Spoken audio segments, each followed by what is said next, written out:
이미 여러분들이 명절을 보내러 고향으로 가신 것 같은데요. 옆에 계신 분들과 인사 나누면 좋겠습니다. 행복한 명절 보내십시오. 그렇게 인사하면 좋겠습니다. 주께서 함께 하셔서 행복한 명절의 시간을 보내면 좋겠습니다. 성도님들의 이야기를 들어봐도 그렇고 언론 매체에서 계속 전하는 뉴스를 들어보아도 그렇고 한결같이 요즘 세상 살기가 쉽지 않다, 그런 이야기를 듣게 됩니다. 특별히 경제적으로 매우 어렵다 하는 말씀들을 곳곳에서 듣게 되는데요. 그래서 2월 한 달 동안에는 어려운 시대, 이 참 어려운 오늘의 시대를 살아가는 성경의 지혜를 좀 함께 나누는 설교 시간을 가지려고 합니다. 오늘은 첫 번째 시간으로 어려운 시대에 우리가 사용할 수 있는 최고의 영적인 수단은 기도다, 이런 말씀을 함께 나누려고 하는데요. 개인적으로도 최근에 한 사건을 통해서 기도가 어려운 시대를 살아가는 데 필요한 최고의 영적인 수단이다 라는 것을 깨달은 그런 일이 있습니다. 가까운 친구 목사님 한 분이 약 2달 전에 늦둥이를 보았습니다. 50의 늦둥이를 보았으니까요, 걱정도 많이 하는 그런 모습을 보기도 했는데, 다른 한편으로는 아마도 손주 같은 아들을 안고 보니까 더 기뻐하는 그런 모습도 보았습니다. 그런데 약 3주 전에 갑자기 동기 카톡으로 긴급 기도 요청을 하는 메시지를 받아보고 깜짝 놀라게 되었습니다. 약 2달밖에 안 된 그 어린 아이가 중환자실에 지금 들어가 있다는 그런 소식을 전했고, 그것도 생명이 위독한 상태니까 긴급 기도를 요청한다, 이런 소식을 전해 들었습니다. 너무도 큰 충격을 받아서 친구 목사님께 전화를 했더니, 저는 그런 병을 처음 알았는데요, 심장 이렇게 움직이게 하는 근육에 염증이 생겼는데 그것을 발견하기가 매우 어렵다고 합니다. 며칠 동안 아이가 끙끙대서 그냥 뭔가 불편한가 보다, 이런 생각을 하면서 지났는데, 어느 하루는 퇴근하고 집에 들어와서 아이를 보니까 너무너무 힘들어해서 이거 뭔가 큰일이 일어났는가 보다 하고 아이를 데리고 응급실로 갔더니 심근에 염증이 생겨서, 그 염증이 너무 심하기 때문에 그 심장 움직이는 근육이 멈추게 되면 결국 아이도 생명을 잃을 수밖에 없다고 하는 그런 무서운 소식을 듣게 된 거죠. 부모는 더 했겠지만 동기 목사님들도 그 소식을 듣고 너무 깜짝 놀라서 요청을 받은 대로 서로 앞다투어서 이제 긴급 기도를 하게 되었습니다. 서로 돌아가면서 카톡으로 기도의 문을 올리면서 동기 목사님들이 그 아이와 또 목사님의 가정을 위해서 정말 간절하게 기도하기 시작했습니다. 그 아이가 병원에 들어갔을 때는요, 의사 선생님이 아이가 너무도 어리고 또 심근에 생긴 염증이 너무도 심각해서 거의 생명을 잃을 가능성이 많다, 이러한 무서운 이야기를 들려주셨는데, 동료 목사님들이 긴급 기도를 시작하면서 정말 놀라운 기적이 일어나기 시작했습니다. 며칠 뒤에 동기 목사님, 친구 목사님이 다시 카톡으로 문자를 올렸는데요, 친구 목사님들의 기도를 하나님께서 들어주셨는지 심장 박동이 점점 정상을 찾고 있다. 그러나 아직 안심할 단계가 아니고 여전히 심장의 박동이 좀 불규칙적이니까 계속해서 기도해 달라, 그런 또 메시지를 받게 되었습니다. 그렇게 또 며칠간 기도하는 릴레이가 이어지게 되었습니다. 그리고 며칠 후에 동기 목사님으로부터, 친구 목사님으로부터 반가운 카톡이 또 올라왔습니다. 동기 목사님들의 뜨거운 기도 덕분에 아이가 많이 좋아져서 이제 일반 병실로 옮기게 되었고 생명에는 지장이 없을 것 같습니다 라고 하는 기쁜 소식을 올려준 거지요. 그래서 반가워서 그때까지는 중환자실에 있어서 친구를 방문하기가 참 어려웠는데 이제 일반 병실로 옮겼다고 하니까 이제 친구의 마음도 좀 많이 안심이 될 것 같아서 가까운 친구들, 제가 우리 동기 목사님들을 얼수동기에 얼음냉수, 하나님의 마음을 시원케 해드리는 그런 목회자들이 되자 하는 그런 뜻으로 얼수회라고 지었다라고 말씀을 드렸잖아요. 그 얼수동기 목사님들이요, 십시일반 병원비에 좀 보태쓰라고 하는 그런 정성을 모아서 몇몇 친구들이 그 목사님을 방문하게 되었습니다. 그런데 이런저런 이야기를 나누는 중에 아직도 아이의 상태가 100%가 아니다라는 이야기를 듣게 되었고 저희들은 다 괜찮아진 줄 알고 마음을 놓았는데요. 한 가지 특별한 어려움이 남아 있다 그렇게 이야기를 했습니다. 아이가 아마도 그 어린 나이에 굉장히 아픈 것을 경험했고 또 장기가 좀 100% 회복되지 않아서 그랬는지 변을 보아야 되는데 변을 보지 못하는 어려움을 겪고 있다. 그래서 하루 이틀 더 변을 보지 못하면 그 어린아이를 또 관장을 시키고 굉장히 어려운 치료를 해야 된다. 이런 이야기를 듣게 되었습니다. 그래서 그 자리에 함께 갔던 친구들이요, 그 일을 놓고 함께 기도를 하게 되었습니다. 그렇게 기도하고 돌아왔는데요. 다음날 그 친구 목사님으로부터 아주 반가운 그런 소식을 카톡으로 듣게 되었습니다. 친구들이 방문한 그날, 기도한 그날 오후에 아이가 황금변을 3번이나 보았다. 황금똥을 3번이나 쌌다. 이렇게 반갑게 연락을 주었더라고요. 그 소식을 들은 친구들이요, 다 기쁨의 메시지를 카톡에 하나씩 다 올렸습니다.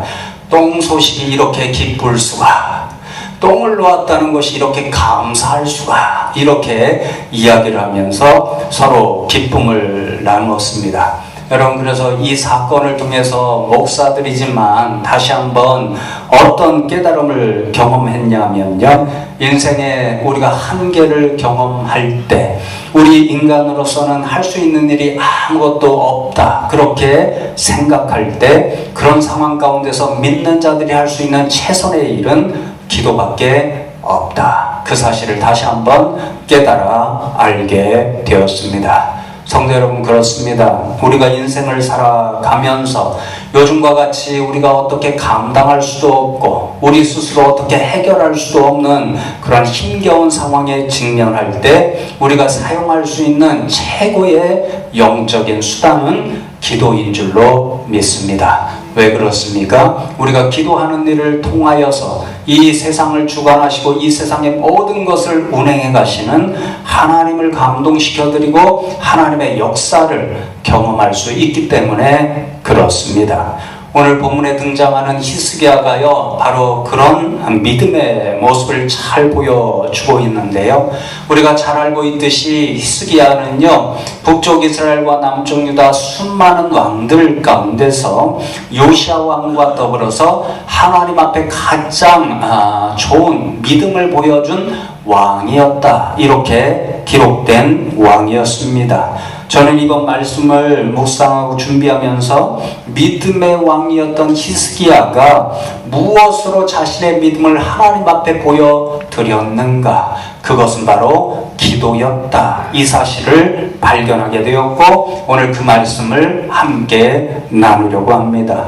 오늘 함께 읽은 본문 말씀을 통하여 우리는 기도로 자신의 믿음을 하나님 앞에 보여드리고 있는 히스기야를 만날 수 있는데요. 오늘 말씀의 배경은 이렇습니다. 히스기야 왕이 남쪽 유다를 다스리는 통치자 왕이 되었을 때에 당시 주변에서 가장 강대국이었던 나라는 아수르였습니다. 그 아수르가 히스기야 왕이 되는 4년 후, 그러니까 기원전 722년에 북쪽 호세왕 시절에 그 나라를 침공하게 되었고, 사마리아 수다를 완전히 함락시킴으로써 북쪽 이스라엘은 멸망당하고 말았습니다.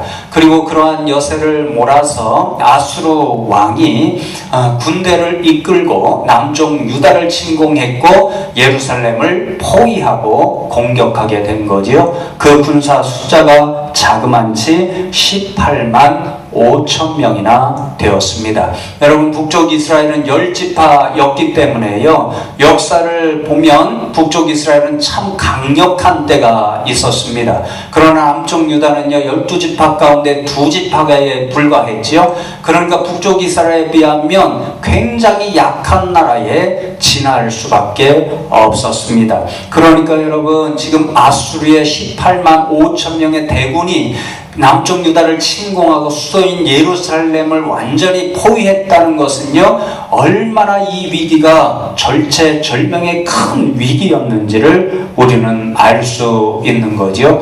히스기야 왕과 더불어 남쪽 유다의 모든 백성들은요, 지금이 나라 전체가 망할 수도 있다라고 하는 풍전등화의 위기 상황을 직감하였습니다. 여러분, 그런데 그 순간에 히스기야 왕이 택한 최선의 무기가 바로 하나님 앞에 나가서 기도하는 일이었습니다.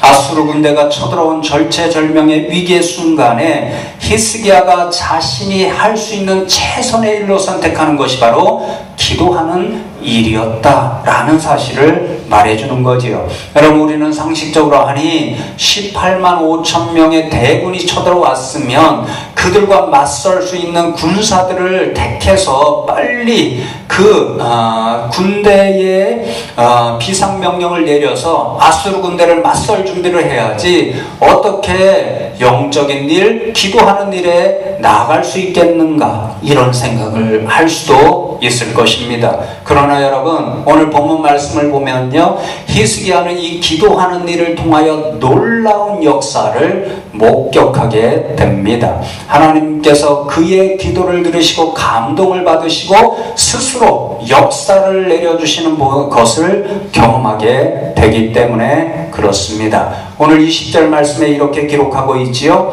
아모스의 아들 이사야가 히스기야에게 보내 이르되, 이스라엘 하나님 여호와의 말씀이 내가 아수르 왕 사네립 때문에 내게 기도하는 것을 내가 들었노라. 하나님께서 선지자 이사야의 입술을 통하여 히스기야의 기도를 내가 들었다, 그렇게 말씀해 주시고요, 그렇게 히스기야의 기도를 들으신 하나님께서 히스기야와 남쪽 유다의 백성들이 아니라 자신이 직접 나서서 아수르 군대 18만 5천 명을 향하여 나아가시는 장면을 보게 되는 거지요. 그래서 어떤 결과가 일어나는가요? 우리가 잘 알고 있듯이 19장 35절 말씀해 보시면, 이 밤에 여호와의 사자가 나와서 아수르 진영에서 군사 18만 5천 명을 친지라. 아침에 일찍이 일어나 보니 다 송장이 되었더라. 그렇게 말씀합니다.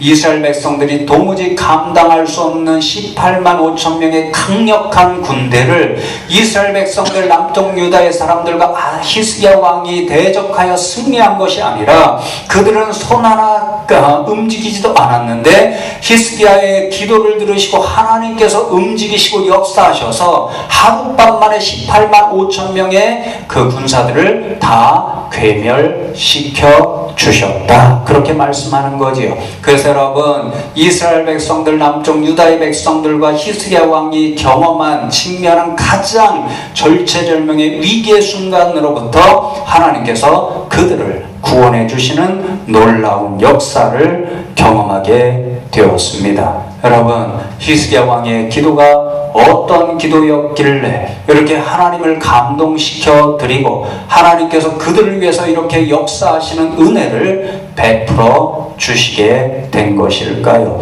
여러분, 사실 18장부터 오늘 19장 말씀을 함께 우리가 다 읽으면 좋겠는데요, 18장과 19장 말씀을 보면 히스기야가 기도할 수밖에 없었던 그 상황을 이야기해주고, 그런 상황 가운데서 하나님의 마음을 감동시키는 자신의 믿음을 기도를 통하여 보여주고 있는 그것을 발견할 수 있습니다. 그 기도의 내용을 두 가지로 제가 요약해 보았습니다. 첫 번째로는요, 히스기야는 그의 기도를 통하여 자신이 이 위기의 상황 가운데서 오로지 하나님만 의지하고 있다라고 하는, 적으로 신뢰하고 있다라고 하는 그 믿음을 하나님 앞에 보여드렸습니다.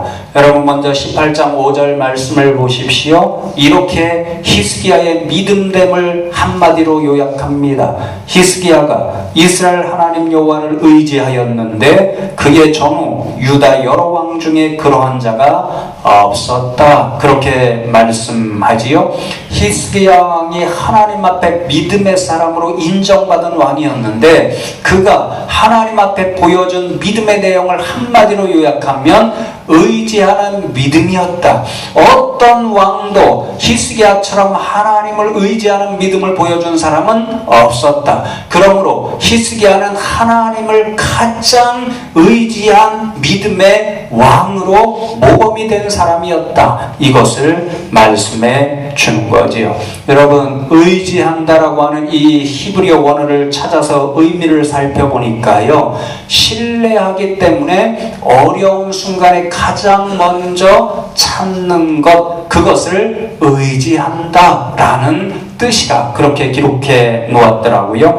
그러니까 여러분, 의지한다라는 것은 우리가 무슨 어려움을 당할 때에 이 순간에 나를 도와줄 수 있는 사람, 그 사람이 누구인가, 이것을 찾게 되고 그 사람을 가장 먼저 신뢰하고 의지하여서 찾는다, 그런 의미죠. 여러분, 우리도 그렇잖아요. 우리가 어떤 사업을 하는데요, 사업이 매우 어려워졌습니다. 1,000만 원만 있으면 그 사업을 회복시킬 수 있을 것 같습니다. 그러면 우리가 머릿속에 누가 도대체 이 어려운 상황에서 내가 1,000만 원, 내게 필요한 1,000만 원을 빌려주어서 나를 도와줄 수 있을까? 그런 생각을 하게 되죠. 그러면 우리 머릿속에 가장 먼저 떠오르는 사람이 누구인가요? 우리가 평소에 가장 신뢰했던 사람. 이 사람은 내 어려움을 알고 나를 도와줄 수 있을 거야, 그렇게 생각하는 사람이 가장 먼저 머리에 떠오르게 되고 그 사람에게 도움을 청하러 달려가게 되는 거지요. 여러분, 이것이 의지한다는 말의 뜻입니다. 그러니까 히스기야가 하나님을 의지했다, 그 믿음을 보여주었다 하는 것은 무슨 의미가 됩니까? 히스기야가 가장 큰 어려움을 직면했을 때에 머릿속에 이 위기 상황 속에서 나를 도와주실 대상은 이분밖에 없어 라는 것을 최초로 떠올리게 하는 대상, 그분에게로 달려갔다, 그 말인 거죠. 그분은 바로 하나님 자신이었습니다. 히스기야는요, 일생 동안 자신이 가장 어려운 상황에 직면할 때마다 자신을 도와줄 수 있다라고 가장 신뢰하며 머릿속에 떠올린 최초의 대상이 하나님이었고, 그 하나님을 향하여 가장 먼저 달려가 기도하는 모습을 보여주었다. 그렇기 때문에 하나님 앞에 믿음의 왕이었다라고 인정을 받았다는 거지요. 여러분, 그러한 히스기야의 믿음이 가장 잘 나타나는 장면이 바로 오늘 이 본문 말씀에 나타나고 있습니다. 지금 히스기야와 유다와 백성들이 가장 절체절명의 위기 가운데 놓여 있죠. 자신들로서는 감당할 수 없는 아수르의 강력한 18만 5천 명의 군대를 직면해야 하는 이 위기의 상황 속에서 히스기야는 누구를 머릿속에 떠올릴까요? 바로 하나님을 떠올리고요, 그분께 달려가서 무릎 꿇고 기도하는 왕의 모습을 보여줍니다. 오늘 본문 앞장 18장 30절과 31절 말씀을 보시면 이렇게 기록되어 있습니다. 또한 히스기야가 너에게 여호와를 의뢰하라 함을 듣지 말라. 그가 이르기를 여호와께서 반드시 우리를 건지실지라 이 성읍이 아수르 왕의 손에 함락되지 아니하게 하시리라 할지라도 너희는 히스기야의 말을 듣지 말라. 아수르 왕의 말씀이 너희는 내게 항복하고 말고 내게로 나오라. 그리하고 너희는 각각 그의 포도와 무화과를 먹고 또한 각각 자기의 우물의 물을 마시라. 이렇게 말씀합니다. 18만 5천 명의 대군을 이끌고 예루살렘을 포위하고 있는 아수르 군대장관 랍사게가 성 안에 있는 유다 백성들에게 자신만만하게 오만하게 부르짖는 소리를 기록한 말씀입니다. 그의 핵심적인 말은요, 여호와를 의뢰하라, 여호와를 신뢰하고 의지하라고 백성들을 다 독려하고 있는 히스기야의 그 말을 절대 믿지 말라. 그것은 살 길이 아니다 라는 것을 이야기하고 있습니다. 여러분, 사실 18장 전체의 핵심적인 단어를 하나 꼽는다 그러면요, 의지한다, 의뢰한다, 좀 전에 설명드린 그 말이거든요. 8차례인가 등장하는데요, 좀 전에 읽었던 5절 말씀을 제외하고는 다 랍사게가 히스기야가 지금 백성들에게 독려하고 있는 그 말을 비난하면서 하나님을 의지하지 말라, 히스기야가 말한 여호와를 의지하라, 그 말은 소용이 없다, 그 이야기를 하고 있는 겁니다. 예를 들어서 18장 19절과 20절 말씀을 보시면요, 랍사게가 그들에게 이르되 너희는 히스기야에게 말하라. 대왕 아수르 왕의 말씀이 내가 의뢰하는 이 의뢰가 무엇이냐, 내가 싸울 만한 계교와 용력이 있다고 한다마는 이는 입에 붙은 말뿐이라. 내가 이제 누구를 의뢰하고 나를 반역하였느냐, 이렇게 소리 지르고 있지요. 랍사게가요, 히스기야 왕과 유대 백성들에게요, 힘도 없으면서 무엇을 의지하면서 그렇게 우리에게 까불고 있느냐, 18만 5천 명의 이 대군 앞에 너희들이 어떻게 버텨보겠다고, 무슨 빽이 있다고 그렇게 버티고 있느냐, 조롱하면서 하고 있는 말입니다. 여러분, 여호와 하나님을 이스라엘 백성들은 의지하고 있는 거죠. 랍사게가 비난하고 있는 그 하나님이 자신들을 구원하실 것이라는 그 확신 때문에 히스기야는요, 18만 5천 명의 대군 앞에서 그들에게 굴복하지 않고 하나님 앞에 지금 기도하고 있는 거지요. 그런데 여러분, 랍사게가 볼 때는요, 그것이 참 어리석다는 겁니다. 그것이 살 길이 아니라는 것입니다. 그의 판단에는 그럼 무엇이 살 길인가? 아수르 왕 앞에 와서 무릎을 꿇는 것, 항복하는 것, 그것만이 살 길이니까 성문을 열고 나와서 다 내 앞에 무릎을 꿇라. 그러면 살려줄 것이고, 그러면 먹고 마시는 것을 마음대로 하게 해줄 것이다, 이렇게 이야기를 하는 거지요. 그러나 여러분, 지금 히스기야 왕의 앞에는 두 가지 선택의 길이 놓여 있습니다.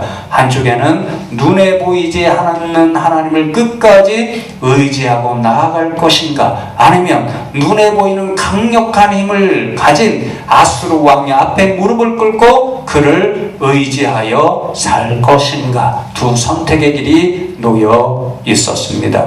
여러분, 히스기야 왕의 선택은요, 눈에 보이지 않는 하나님을 의지하는 일이었습니다. 이 히스기야의 믿음을 하나님 앞에 표현해 드린 것이 바로 기도를 통해서 나타나고 있습니다. 그래서 여러분, 19장 1절 말씀을 보시면 히스기야 왕이 듣고 그 옷을 찢고 굵은 배를 두르고 여호와의 전에 들어갔다 말씀합니다. 랍사게가 하나님과 이스라엘 백성들, 남쪽 유다의 백성들과 자신을 조롱하는 그 이야기를 듣고 분노하여서 옷을 찢고는, 그리고는 하나님의 전에 들어갔지요. 그리고는 누구에게 편지를 보내냐면요, 사신을 보내냐면요, 이사야 선지자에게 사신을 보내서요, 선지자여, 하나님의 사람이여, 이 상황 가운데 당신도 하나님 앞에 기도해 주십시오. 그럼 하나님께서 당신의 기도를 들어주실 겁니다, 이렇게 부탁을 하고요, 자신도 굵은 베옷을 입고, 그러니까 죽은 자의 심정으로 간절한 그러한 자세로 하나님 앞에 기도하며 나아간 거죠.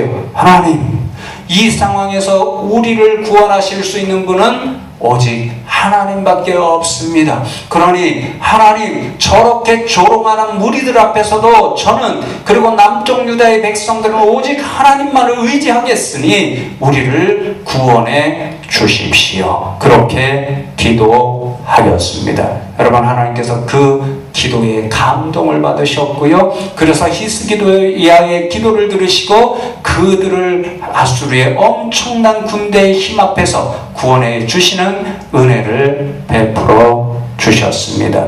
여러분, 왜 하나님이 감동받으셨을까? 하나님, 저희에게는 하나님밖에 살 길이 없습니다. 하나님만을 의지합니다라고 하는 히스기야의 기도가요, 정곡을 지르는 기도였기 때문에 그렇습니다. 왜요? 하나님은요, 우리가 하나님을 의지하는 믿음을 가지는 것을요, 너무너무 기뻐하십니다. 그래서 여러분, 구약성경과 신약성경 모두를 살펴보아도요, 하나님께서 저와 여러분에게 요구하시는 것은요, 오직 믿음밖에 없고요, 그 믿음의 핵심은 뭐냐면요, 하나님을 끝까지 신뢰하고 하나님만이 우리의 구원자가 되신다는 사실을 의지하는 믿음입니다. 그래서 여러분, 우리 부모님들도 마찬가지잖아요. 자녀들이요, 오랫동안 전화도 없습니다. 그러다가 어떤 급한 일이 생겨서 전화를 부모님께 하지요. 부모님, 이런 힘든 일이 있는데 좀 도와주세요. 이렇게 말씀드리면요, 야, 싸가지 없는 놈아, 전화를 지금까지 안 하다가 급한 일 생기니까 전화하냐? 말도 꺼내지 마라. 이런 부모님들은 거의 없지요. 자식들이 어떻게 오죽하면 이런 상황 가운데서 전화할까? 나밖에, 부모밖에 도와줄 수 있는 인생이 없다라고 생각을 하니까 그래도 염치불구하고 전화했겠지. 그러면서 자신이 어렵더라도 도와주시는 분들이 바로 부모님들의 모습이잖아요. 여러분, 우리 하나님이 바로 그러한 하나님입니다. 우리 하나님은요, 정말 위기의 순간에만 해도 하나님, 이 순간에 저희를 도와주실 수 있는 분은 하나님밖에 없습니다. 그렇게 하나님을 찾잖아요. 그럼 하나님이 오히려 기뻐하십니다. 그러나 여러분, 우리가 이 시대 참 어렵게 살아가는데요, 이 어려운 시대에 저와 여러분도 하나님만 의지하고 믿는 히스기야와 같은 믿음으로 나아가는 저와 여러분 되면 좋겠습니다. 늘 하나님 앞에 의지하는 믿음으로 기도하는 저와 여러분 되면 좋겠고요. 정말 급하면 새벽 제단에도 나오시고요, 수요 기도에도 나와서 기도하시고요. 요즘 토요일 새벽마다 토요일 새벽이라도 지키겠다라고 하는 성도님들이 나와서 기도하고 있거든요. 그러한 모습에 동참할 수 있는 저와 여러분 되기를 원하고요. 이 명절 기간에도 먼저 하나님 앞에 기도하고 예배함으로 행복한 명절을 보낼 수 있는, 전적으로 하나님만 의지하는 믿음을 표현할 수 있는 저와 여러분 되면 좋겠습니다. 여러분, 두 번째로 히스기야는요, 자신의 기도를 통하여서 하나님만이 살아계신 참 하나님이요, 그 하나님은 이스라엘을 구원해 주실 수 있는 능력이 있는 하나님입니다 라고 하는 믿음을 보여드렸습니다. 오늘 함께 읽은 19장 15절과 16절 말씀을 보시면 그 앞에서 히스기야가 기도하여 이르되, 그룹들 위에 계신 이스라엘의 하나님 여호와여, 주는 천하만국의 홀로 하나님이시라. 주께서 천지를 만드셨나이다. 여호와여, 귀를 기울이소서. 여호와여, 눈을 떠서 보시옵소서. 사내립이 살아계신 하나님을 비방하러 보낸 말을 들으시옵소서. 이렇게 하나님 앞에 기도하고 있습니다. 하나님 앞에 간절히 기도하고 있는 히스기야가요, 먼저 하나님에 대한 믿음을 고백하면서 기도하며 나아가는데요, 홀로 유일하신 하나님, 참 하나님은 한 분밖에 없다는 것을 부르짖어 기도하기 시작하지요. 그 하나님이 홀로 유일하신 참 하나님이 되신 이유는요, 그 하나님만이 살아계신 하나님이기 때문에 그렇다, 그런 믿음을 고백하고요. 그 살아계신 하나님은요, 천지를 만드실 정도로 무슨 일을 하기를 원하신다라고 한다면 다 하실 수 있는 전능하신 하나님입니다. 이 믿음으로 기도를 시작합니다. 그리고 이어지는 기도가 17절로 19절로 이렇게 이어지지요. 여호와여, 아수르 여러 왕이 과연 여러 민족과 땅을 황폐하게 하고 또 그들의 신들을 불에 던져 싸우니 이는 그들이 신이 아니요 사람의 손으로 만든 것 곧 나무와 돌뿐이므로 멸하였나이다. 우리 하나님 여호와여, 원하건대 이제 우리를 그의 손에서 구원하옵소서. 그리하시면 천하만국이 주 여호와가 홀로 하나님이신 줄 알리이다. 이렇게 기도합니다. 여러분, 하나님께서 어떤 하나님인지를 믿음으로 고백하는 히스기야 믿음이 이어지면서 드디어 하나님 우리를 구원해 주셔서 하나님만이 홀로 계신 하나님, 참 하나님인 것을 나타내 주십시오. 그렇게 기도하고 있잖아요. 이 기도의 내용을 좀 더 잘 알려면요, 18장 33절로 35절 말씀과 비교하면 금방 그 뜻이 더 분명하게 드러납니다. 민족의 신들 중에 어느 한 신이 그의 땅을 아수르 왕의 손에서 건진 자가 하맛과 아르밧의 신들이 어디 있으며 수발와임과 헤나와 아와의 신들이 어디 있느냐? 그들이 사마리아를 내 손에서 건졌느냐? 민족의 모든 신들 중에 누가 그의 땅을 내 손에서 건졌기에 여호와가 예루살렘을 내 손에서 건지겠느냐 하셨느니라. 이게 랍사게가 자신의 왕인 사네립의 말을 빌려서 유다 백성들에게 지금 편지를 보내고 소리질러 외치는 그런 말인데요. 무슨 말인가요? 지금 이 아수르의 강력한 군대를 가지고 주변의 많은 민족들을 멸망시켰다라는 거죠.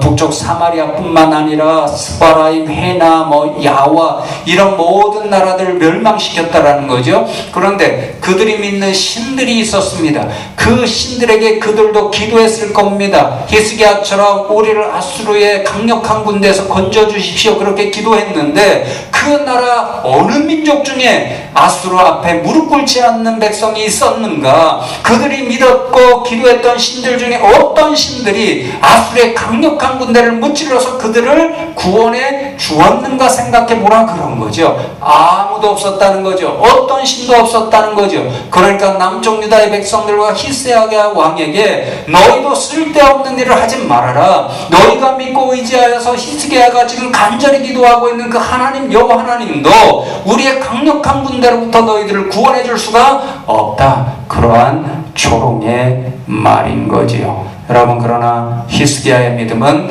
달랐습니다. 다른 여러 민족들이 섬겼던 그 신들과 지금 히스기야가 기도하고 있는 하나님은 완전히 다른 하나님이다. 그는 그 믿음을 고백하고 있습니다. 다른 민족들은 다 왜 아수르 민족에게 무릎 꿇고 멸망당할 수밖에 없었는가? 그들이 믿었던 신들, 그들이 기도했던 신들은요, 다 살아있지 않은 거짓된 신들, 인간의 손으로 만들었던 우상에 지내지 않았기 때문에 그들이 멸망당했던 이유는요, 잘못된 신을 찾고 잘못된 우상을 섬겼으니까 그들은 아수르 민족으로부터 구원을 받을 수가 없었다. 그 말인 거지요. 그러나 여러분, 하나님은 어떤 분입니까? 살아계신 하나님이십니다. 천지를 지으신 분이시기 때문에 모든 일을 하실 수 있는 전능하신 하나님이십니다. 그러니까 히스기야가 기도하면 히스기야의 기도를 응답해 주시는 하나님이시고요, 하나님이 응답하시고 자신의 역사를 드러내기만 하면 18만 5천 명의 아수르의 군대는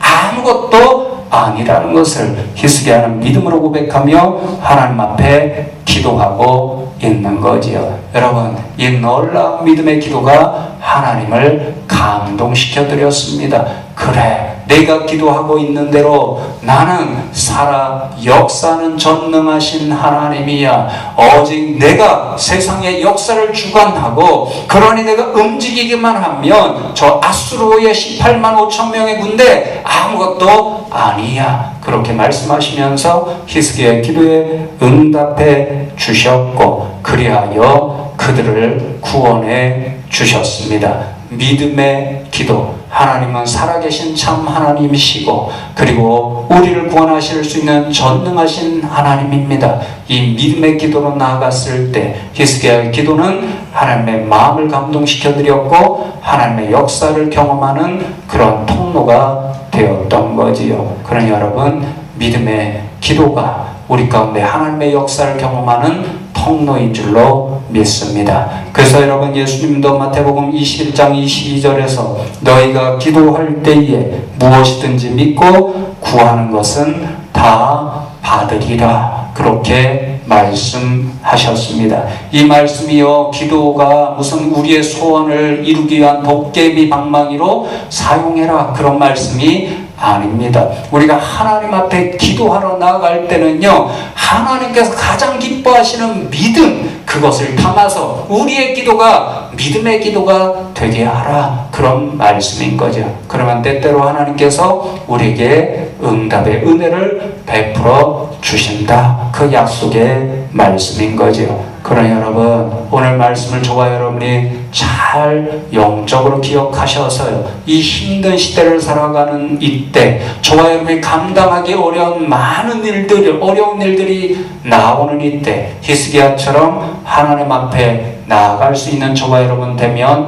좋겠습니다. 하나님 앞에 하나님만 저는 의지하는 백성입니다. 하나님은 살아계시고 역사하셔서 제 기도를 들으실 수 있습니다. 이 믿음의 기도로 하나님의 마음을 감동시켜드리고, 그리하여 하나님께서 베풀어 주시는 놀라운 은혜들을 풍성히 누리시는 저와 여러분 다 되시기를 주님의 이름으로 축복합니다.